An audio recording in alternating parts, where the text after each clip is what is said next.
reminder that when we open to that, we're guided. We are guided. So this month in the Centers for Spiritual Living, the theme has been transcendent purpose. And last week, I shared a little bit about the inner journey and how we can navigate the complexities of life. And the reminder that we're not our titles, we're not our jobs, we're not our salaries, we're not our address, that we're much more than that. We are infinite possibility. Hear that. You are infinite possibility. Say that as an I. I am infinite possibilities. Say it again. I am infinite possibilities. Wow. That makes me kind of go, ooh. Potential. And when we follow the authentic yearnings of our heart, what Ernest Holmes calls the divine urge, we cannot miss our purpose. So my talk today is Got Purpose? And Rex reminded me, got milk? I guess that was a thing a long time ago. So I'm going to start with a story today, a Chinese tale called The Cracked Pot. A water bearer in China had 2 large pots, and each hung on the ends of a pole, which he carried across his back. One of the pots had a crack in it, while the other pot was perfect and always delivered a full portion of water. At the end of the long walk from the stream to the house, the cracked pot arrived only half full. For 2 years, this went on daily, with the water bearer delivering only 1.5 pots full of water to his house. Of course, the perfect pot was proud of its accomplishments, perfect for which it was made. But the poor cracked pot was ashamed of its own imperfection and miserable that it was able to accomplish only half of what it had been created to do. After 2 years of what it perceived to be a bitter failure, it spoke to the water bearer one day down by the stream. I'm ashamed of myself because this crack in my side causes water to leak out all the way back to your house. The water bearer looked at the pot and said, did you notice that there were flowers only on your side of the path? But not on the other pot's side. That's because I have always known about your flaw. And I planted flower seeds on your side of the path. And every day while we walk back, you've watered them. For 2 years, I have been able to pick these beautiful flowers to decorate my table. Without you being just the way you are, there would not be this beauty to grace my house. The cracked pot.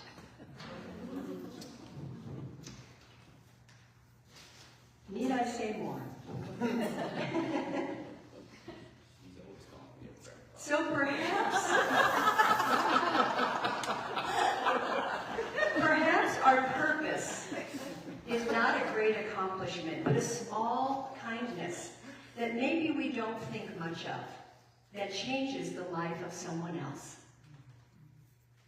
I believe we're each here for a reason, and someone needs your light today. Somebody needs your kindness today. A future goal is not your life. The path is your life, the journey. What you do today is your life. If you're willing to create that which brings you meaning and joy, then the path will lead you to exactly where you're meant to be. The great Persian mystic Rumi said, let yourself be silently drawn by the strange pull of what you really love. It will not lead you astray. Rumi reminds us that our purpose is magnetic. It will pull us toward it. We can't miss it or resist it. If it's your calling, it's going to keep calling until you hear it. Joseph Campbell coined the term follow your bliss, remember that? And joy is an important signpost affirming we're on the right path. And moments of exhilaration are like our internal GPS, pointing us in the direction of our North Star. And when we lead with our heart, we will always, always, always have an inner compass of authenticity and integrity. I'm having a little issue here today. And curiosity plays an important role in the unfolding of our path. Staying curious. Rainier Marie Rilke, the writer, said, have patience with everything unresolved in your heart and try to love the questions themselves. Love the questions themselves. So we ask questions in an open way. Not why did this happen to me or why is this happening? How can I be with this? What is mine to learn? And we have to be, I'll use the P word, patient. We have to be patient with ourselves. Have faith that the next step will be revealed and that we will be led by what unfolds to a new opportunity or a clearer insight. You will hear the call that is yours alone to hear. And are you willing? Yeah. Are you willing to hear that call? Yes. To answer God 911 or God 823? So our founder in the Science of Mind, Ernest Holmes, said, turning from the errors of the past and no longer carrying with us the sorrows and mistakes of yesterday, today we may enter into a new experience. Today, right now, in this moment, you can enter into a new experience if you choose. I find it comforting to know that we're never stuck in one place. You might think you are, but we're always changing, always going, always becoming. In truth, you can't mess up your life or miss your purpose. Did you know that? Each day we can flow like a river around the rocks and bends, weathering the storms and joining the ocean of our true nature. That's why daily spiritual practices are so important, to keep us in alignment with that North Star. We're all in the process of coming into alignment with the magnificent perfection of our soul. We're all in the process of discovering that none of us has a better, purer, or bigger soul than another one, and that each of us is a radiant, unique reflection of the divine source. We are all in process of remembering who we really are and sweeping off the dust that covers our brilliance of our inner spirit. You ever feel dusty? My house is really dusty. We're all in process of working through the lessons we may need to learn for our soul's development. Lessons of our life that are sometimes painful or joyful, easy, challenging, peaceful, chaotic. We're all in the process of evolving into a greater version of ourselves. Believe it or not, we are. Expanding and growing towards a real understanding of our true essence, which is love, with a capital L. Ernest Holmes says, what the world needs is spiritual conviction, followed by spiritual experience. I would rather see a student of this science prove its principles than have them repeat all the words of wisdom that have ever been uttered. It is far easier to teach the truth than it is to practice it. The practice of truth is personal to each, and in the long run, no one can live our life for us. To each is given what they need, and the gifts of heaven come alike to all. How we shall use these gifts is all that matters.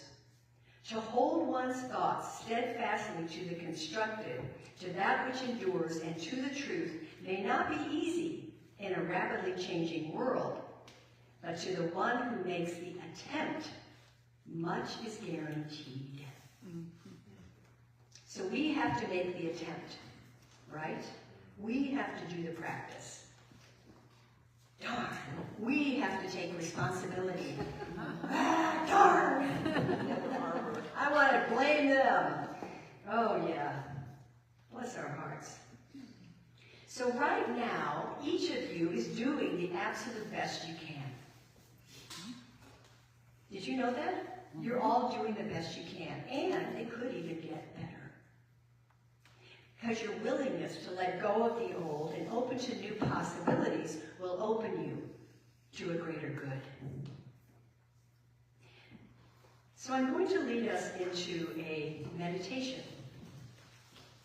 So I invite you to just take things off of your lap as you need.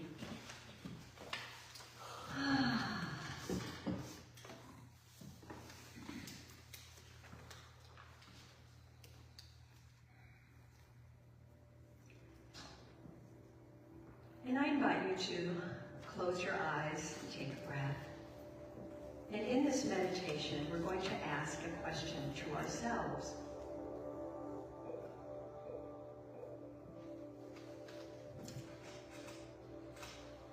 Let go of everything that has come before this moment. Take your attention away from the external world.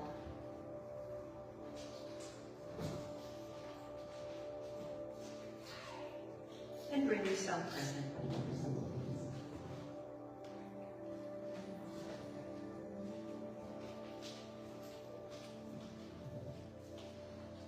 Bring to mind the time in your life which you felt safe, secure, and totally loved.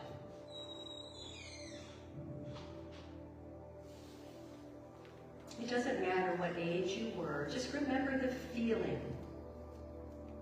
Safe, secure, and surrounded by love. And if you can't remember such a moment in your life, imagine it. Imagine it. What would it feel like to be safe, secure, and surrounded by love?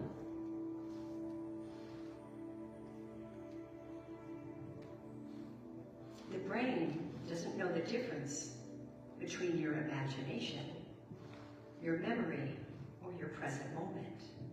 So either imagine it or remember it. And breathe. Safe, secure, surrounded by love.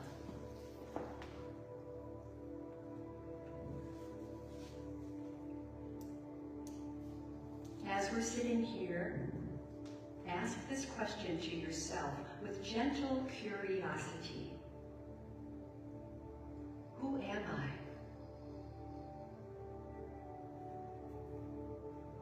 Who am I? And listen with your entire being.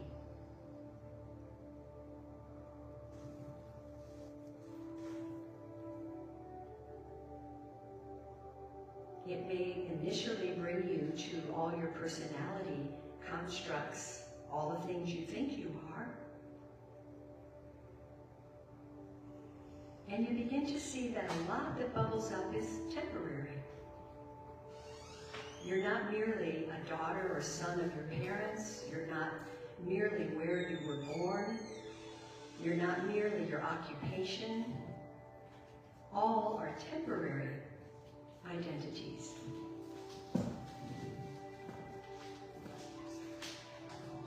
Ask again, who am I? And listen with your entire being for any feeling, insight, image, picture.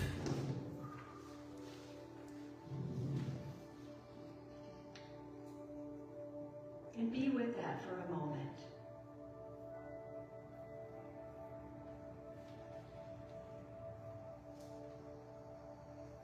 What may begin to bubble up will be insights about your real identity.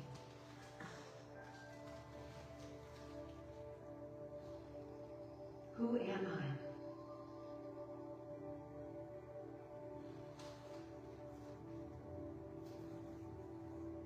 Now combine this with another question. How can I serve? How can I contribute to a better world?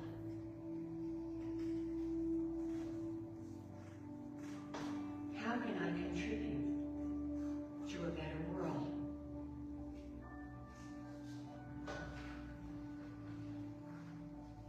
And without arguing or judging, be aware of what's coming through now.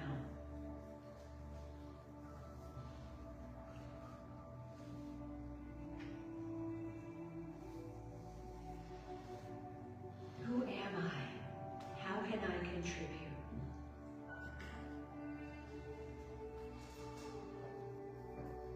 How can I serve the emergence of a better world?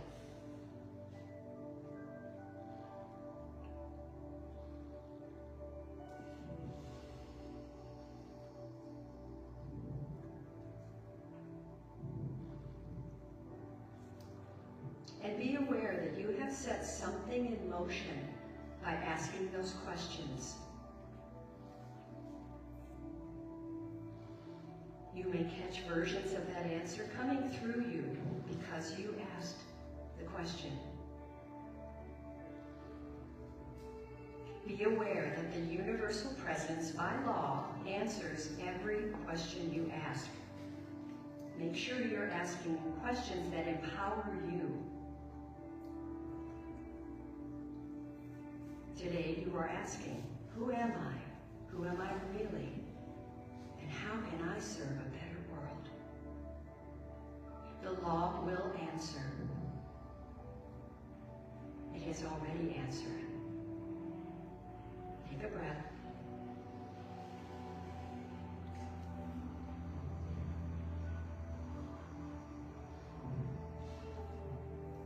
And with gratitude, we return back to this moment in time.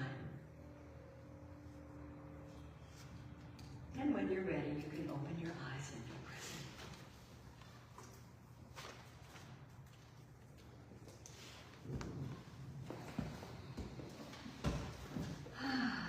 So just maybe the real purpose of life is to find out what makes you, you,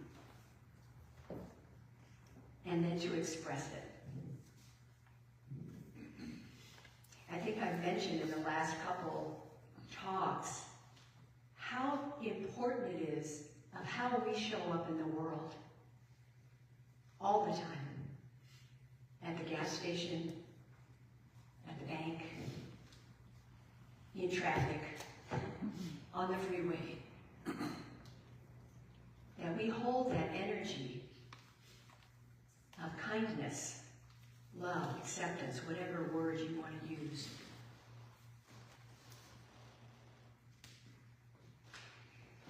So I'd like to play a song.